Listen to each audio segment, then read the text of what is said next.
Okay, I think it's happening. Let's see. Yes, should be happening. I'm live. Hello to little Andre. Good to see you, man. It's the Nazarite, bringing you Hebrew lore from days of yore. Not just little Andre, but you people out there from Yerushalayim.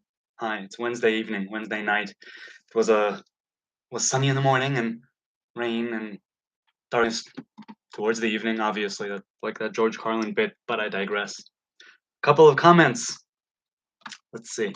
A couple of questions, a couple of comments. So first of all, Spooky, Little Andre, and I were discussing Jews versus Israelites versus Hebrews, the southern and northern kingdom, the lost tribes, and no, we each definitely each of us has more to learn, and we only have our opinions and things. History, right?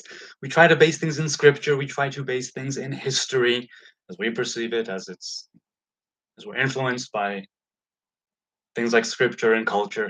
It's so many thousands of years ago, right? These specific things, the Assyrian exile and all that, and why we became Jews, right? As such, Binyamin, Yehuda, and parts of Levim meshed together.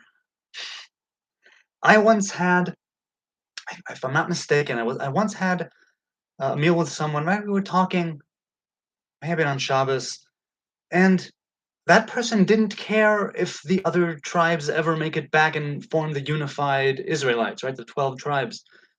Because he said maybe that those tribes were lost and maybe the kingdom of Judah became like enmeshed to become all Jews because that diversity, which was also adversity, that had to go. All of history, he said, it was like an iron furnace, much like we became from a family, right? From just a large family, we became a people through suffering and slavery. From 12 tribes and divided kingdoms, we became something that's one.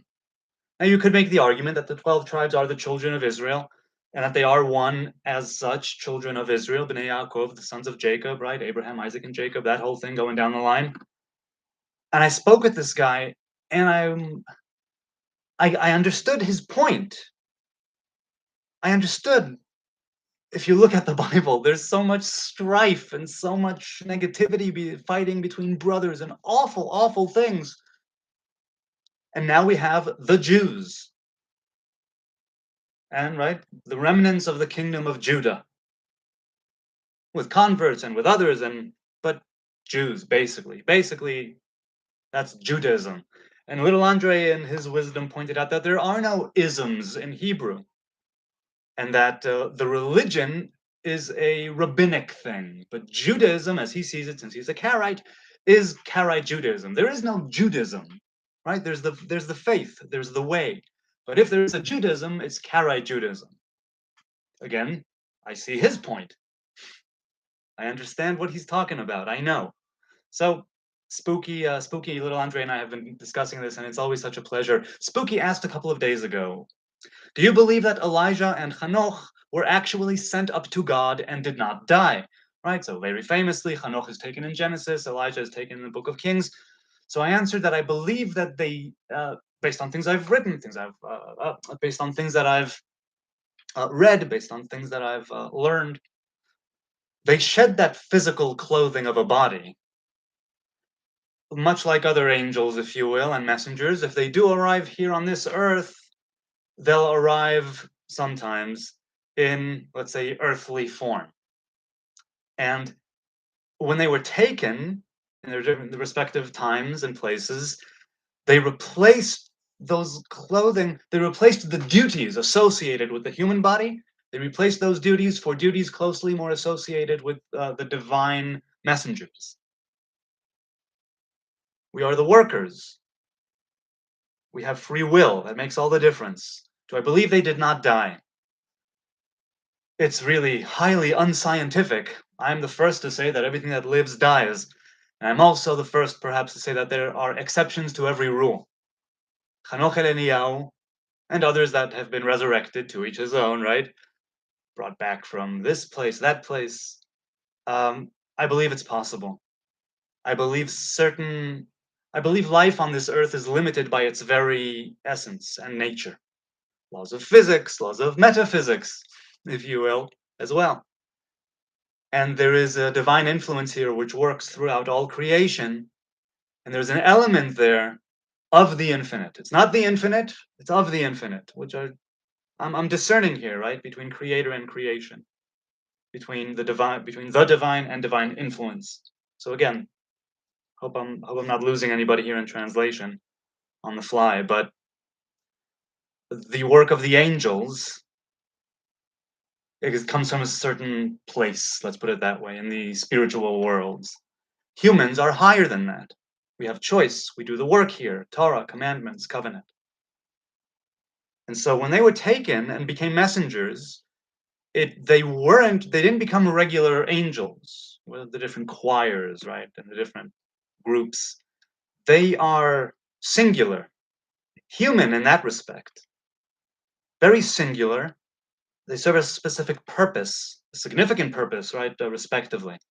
So they were given new duties, ones pertaining more to the angelic and emissary type of thing, and to teach. Chanoch and Eliyahu teach. They reveal themselves, our sages say, to those who merit it. So yes, I do believe there were people who cheated death. Very, very few. And I think always with divine intervention, obviously, because left to our own devices, we die, our body dies. But here they exchanged a body while still living. They exchanged a body with a different body. Something along those lines, but not a physical one. I know I'm messing this up, but I'm really trying to keep it to not go too far. Individuals who were brought back, right, that Eliyahu brought back and Elisha brought back, it's again signifying that triumph of life over death. And that's why, Eliyahu is the messenger of the covenant. It's a covenant of life. And he who called out to God twice, all the prophets are dead, they're chasing me, I'm left with like nothing. Or not I'm left with nothing, but it's like, look at what's going on, and I'm alone here. There's a loneliness to Eliyahu. There's a loneliness to Chanoch, who walked before God. And now they alone are making great things happen in the world. Let's put it that way. Those who were brought back through Elisha, through Eliyahu, it's that covenant of life. And along with that, there is this idea of the Bible not really, really spending a ton of time on Chanoch and Eliyahu after their death, and not spending really barely any time with the man who touched Elisha's bones and was resurrected, or the individuals which Elisha and Eliyahu brought back, right, with their breath of life, their prayer. The Bible sort of, okay, here, that happened. But we focus on life. We don't focus on what happens after death. We don't focus on those who came back from the dead. We focus on the living. Primarily living, not coming from anywhere, right, insofar as like being risen from the dead. We quickly move forward. The Yahadut, the Hebrew faith, is very life-oriented. I mean, it's all I know, so of course I'm going to say that. Many other faiths, religions, and ways of life are life-oriented. But this is how I see the Torah. Focus always being on life. Let's see if there's anything here before I continue with a few more questions by Spooky. Okay. So, but that means I'm here every day, doesn't it? Yes, you're here every day. I mean, you're here every day. I'm broadcasting, I meant. So hello, little Andre, once again. Jamal, hey, man.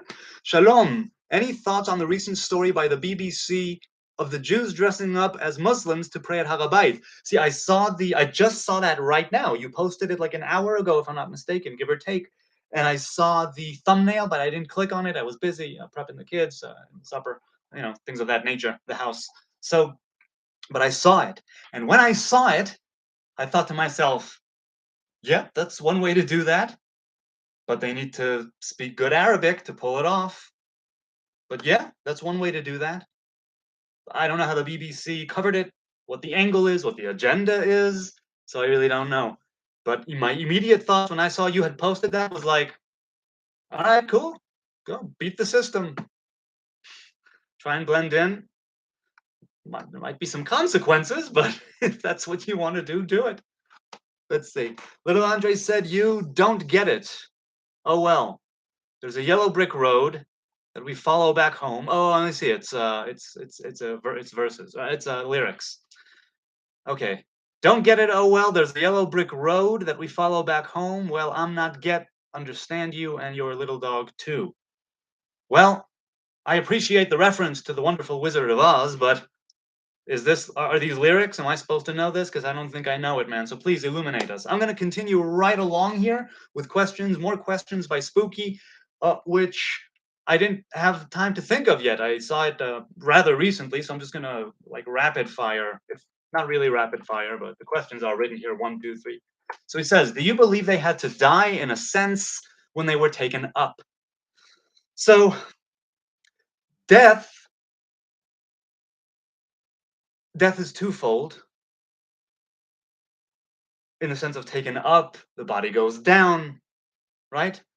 So, do I believe they had to die? No, I don't believe they had to die. I believe that they exchanged their clothing, but didn't die. I'm not sure how to put it other than that.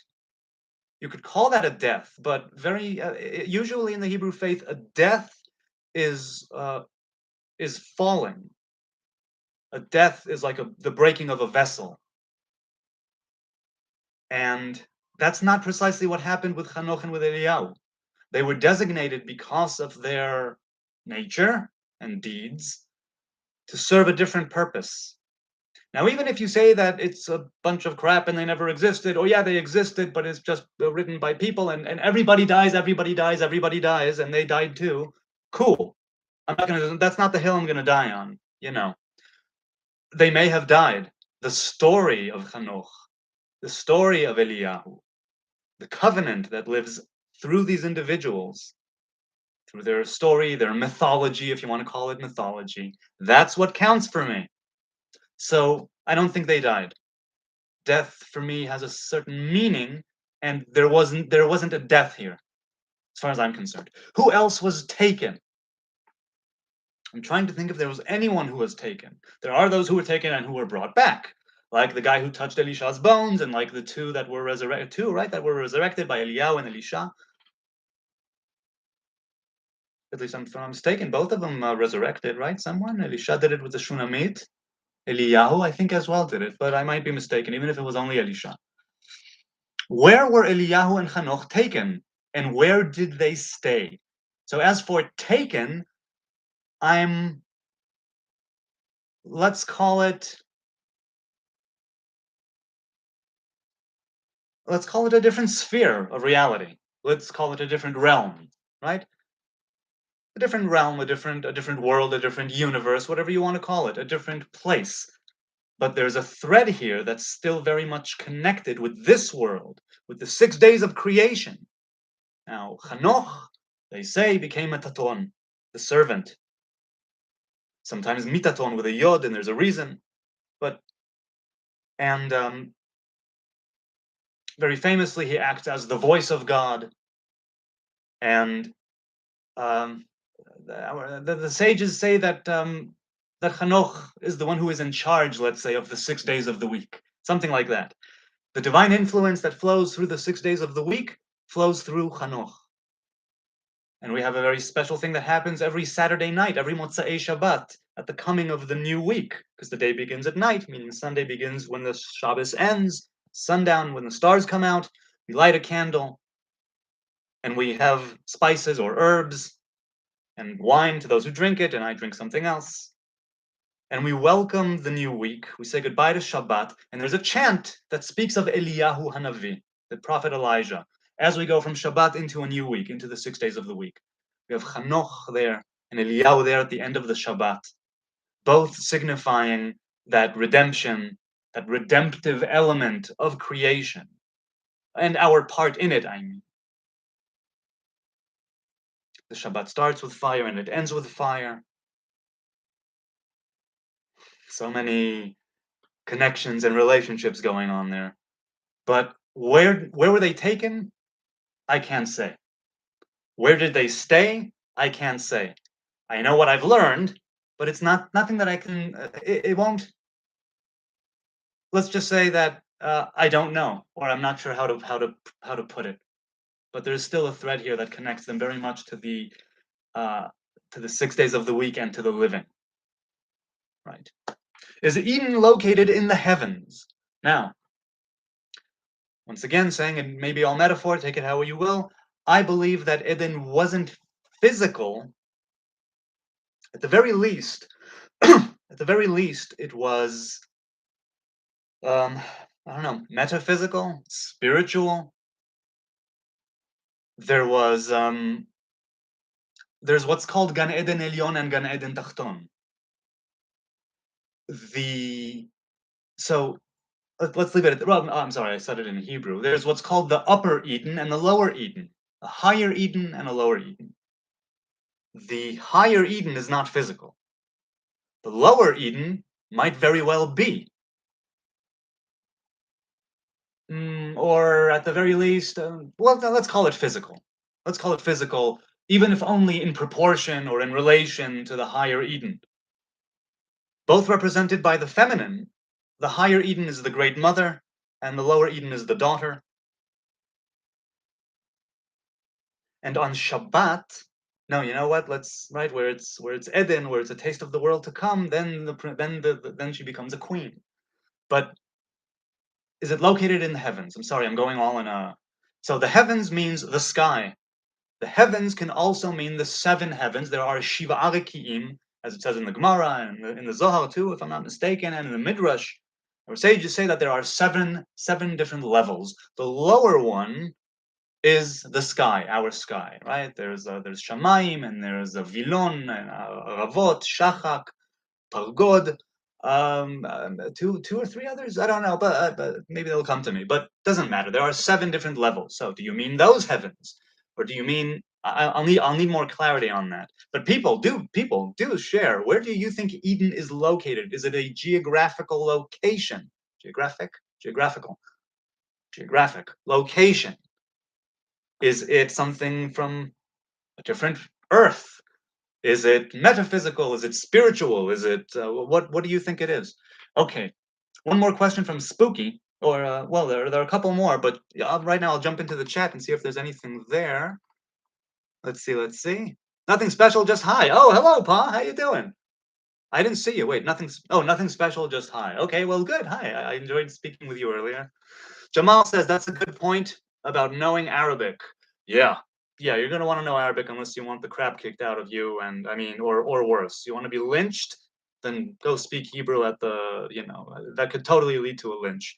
I'm sure that there are many faithful and righteous Muslims who go there to pray with piety and with positive vibration. I'm also equally sure that there are people there who, I say this from experience as different things that I've been through in Israel, that there are people who wouldn't pass up the opportunity to bludgeon and beat the life out of a different individual if they spoke Hebrew there. That's just my take on it. Okay, that's heavy. Let's continue. Little Andre says, by the way, I think I can say a sentence of the first verse in Exodus 20 in Hebrew from the title Hebrew, from the little Hebrew I know. And please do correct me if I'm wrong. Anochi, well, I'm going to say Adonai, but he says Yava, Elohecha, he Mitzrayim. So, no, it's Imkvar. It's Anochi Adonai Elohecha Asher Hotzaticha Me'eretz Mitzrayim. If you're talking about what I'm thinking of. Ani gam ivrit, or ivri? No, ani gam ivrit. I dreamt I said that to somebody the other night. Hey, you're dreaming in another language? Good for you. I hear that's a good. I hear that's a good sign when you're learning a language, that your subconscious starts to let it through in your dreams. I've had dreams where I've spoken Arabic. It's funny, and Dutch a little. So let's see.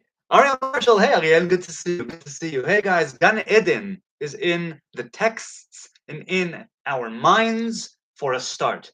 Yes, I concur. Shalom, shalom, Ariel, says little Andre. Yeah, I agree. I agree. Eventually, all of these things we're speaking of, be they spiritual or physical, they have an expression. of physical value in the Torah.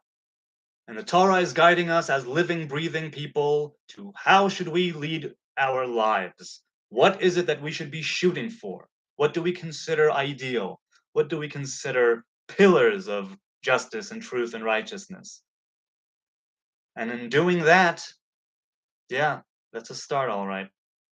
And even if you call it mythology, even if you say that it's a bunch of BS and that religion controls people, it's all a master plan to keep.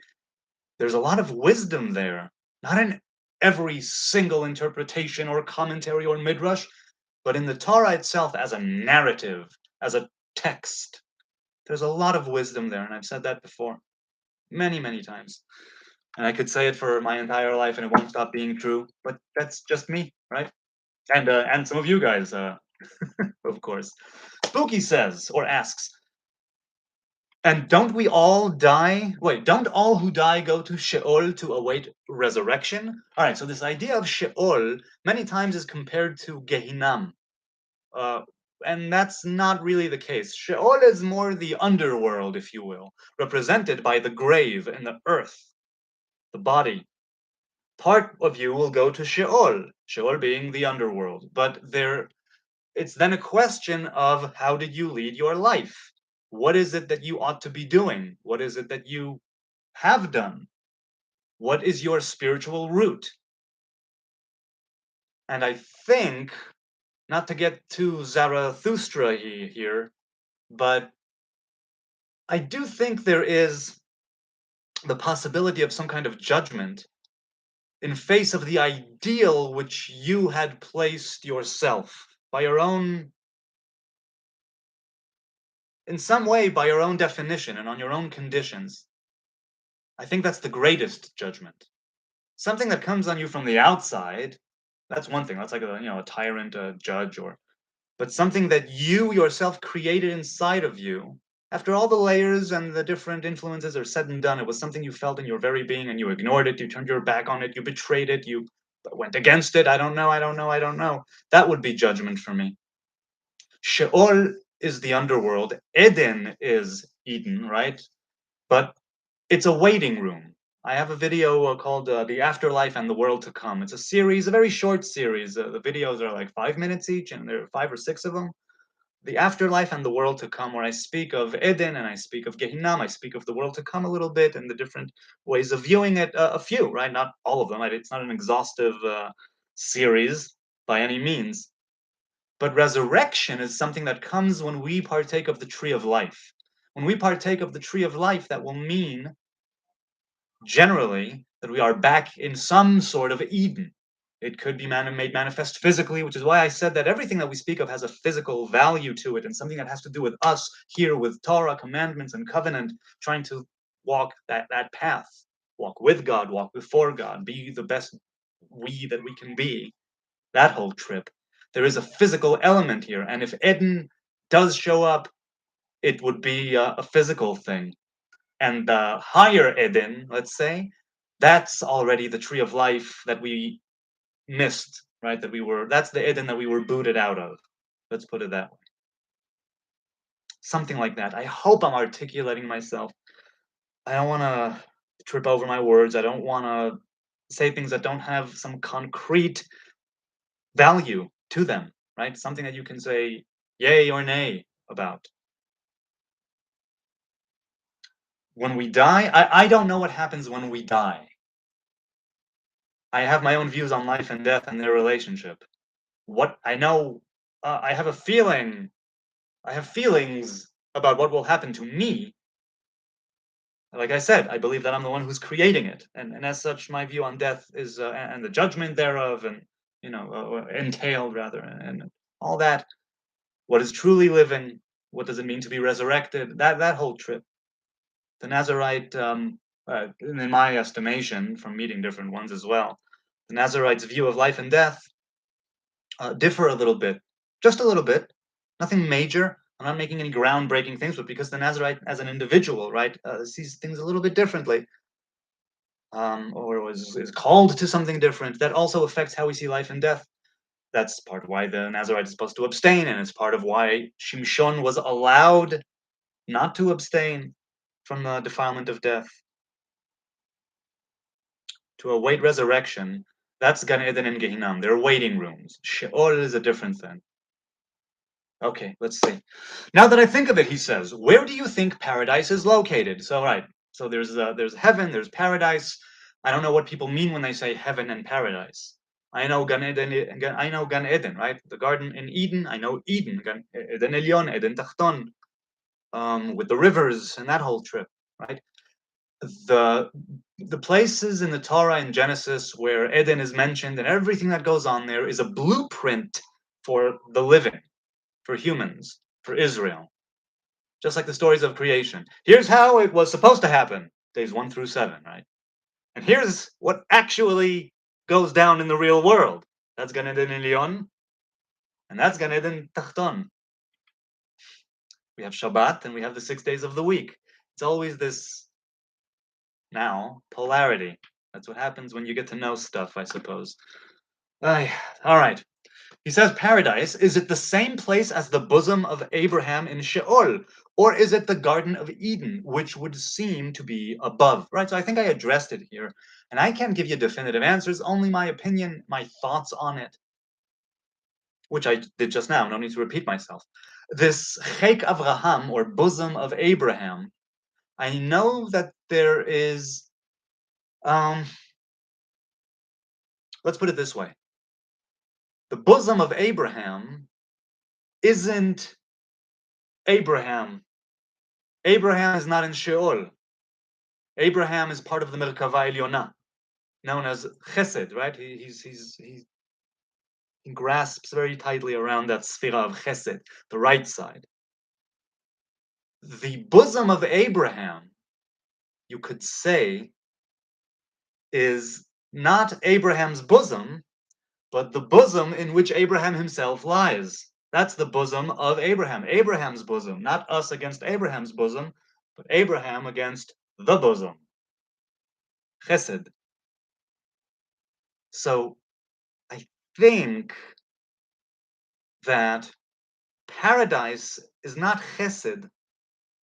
Gan Eden Elyon and Tachton they don't correspond with chesed, nor does Sheol, if I'm not mistaken. So I'm going to say that it's neither. I don't know what you mean by paradise.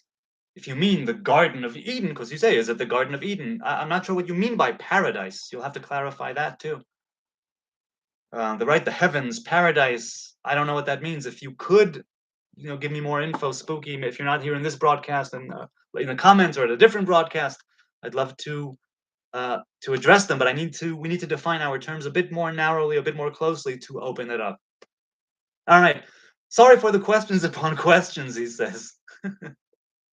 I thank you for your engagement, Spooky. You're asking very poignant and good questions, and I appreciate it that you're giving me the chance to address them. I have been thinking about this a lot, right? All these questions on Sheol, Chanoch, Eliyahu, paradise, and bosom of Abraham. I've been thinking about this a lot due to its possible connection to the book of Revelation, right? And this is where he loses me, because I'm not a follower of Yeshua. I don't consider the book of Revelation to be canon or to be special in that sense. But having read it one time, I can say that it's a complete mystery to me. I've been told by Christians and devout Christians that it's a mystery to almost everyone, probably. I see it as very some parts of it were very reminiscent of prophets. Some parts of it were very reminiscent of Zohar-esque kind of things. And really, I think there's probably, I don't know who wrote the book of Revelation. I know it's according to Christians or followers of Yeshua, it's John, right? That or right, or was it, yes, John, right? And it's the revelation of Yeshua, of Jesus. So I don't know. I read it once. I barely understood anything, and even the things I did understand was just, oh, this means this, but not the greater, deeper meaning which is attributed to it for sure. I wonder what the possible connection is to the book of Revelation as far as you're concerned. Feel free, I'm not a follower, but people who follow Yeshua frequent this channel, or some of them are sometimes on this channel, so go for it. And I'd love to know what you think, and I'd love it if you would address heavens and paradise I'd love to continue the dialogue. Let's continue here. We're live. All right. Back here, back to the chat. Back to the chat. Little Andre says, I wanted to say something very profound tonight. I hope, which I rarely do, but we'll see. Okay, say profound things. You could ask yourself, why do you feel you rarely, why is it that you think you rarely say profound things? Is it because you don't feel you say them, or is it because of the reactions you get? I wonder. Let's see. By the way, he says, or if you don't get it, oh well, I wanted to preface it with, you really don't know the Reggae Night song? No, I do not. Forgive me, I have sinned. If you do, sing it with feeling this time. I would if I knew it. I do not know it. Little Andre says, live stream night, we come together when the feeling's right. Yes, yes, it is. Personally, says Ariel, I think of Eden as a state of mind and way of living. Yes, I do as well. I do as well. By the way, says Little Andre, I know I told you some of this in the DMs earlier, but I have a question for the viewers, so please bear with me. I saw a deer a couple of feet away from me today for a second, but then it just disappeared. Has anybody experienced this before? Asks Little Andre. So do answer him if you have such a thing with a deer or any animal or disappearances. Do let us know. Ariel says, but I was brought up in a tent, so this may have an influence on my perception on the subject. No, I mean, obviously, yes, there is an influence by you living in a tent. I would think it's more of a positive influence, but little do I know of your tent, just as a concept. And with me, it was apparent from a relatively young age, I think, for me, that when people say Gan Eden, that it's according to the Torah that I was being taught and the way of life that I was taught to live, you get there through commandments and good deeds, right? Being a good person. And being a good person is something that affects everyone around you, and that can make your very life into Gan Eden. And to just always be shooting for something else outside of your realm of perception by most accounts, I fear that it might cause one to lose their way here. And so yeah, that's why I was like, no, Eden is a way to be. It's something we need to be returning to. And it's not the place that you go to necessarily after you die. And it's not the place that will end up in eventually. Who knows? The Torah is here, written in the tongues of humans for humans, to teach us something. So we can learn something about this world, not about the next world, about this one right here. And how we can pull that Shabbat into the 6 days of creation. So I'm with you on that, Ariel. Very much. A way to be, a way to think. Yeah, man. Little Andre says about the deer, it literally just disappeared into thin air. What it looked like, of course, not really. And there wasn't even much long grass or bushes nearby, and it was definitely not on my side of the fence when I got to it anymore. Well, could it have just dashed? I mean, deer can be fast. Ariel says, I have experienced something kind of similar, Little Andre, but would prefer not to discuss it at this moment in time. Well, we'll respect that, I'm sure.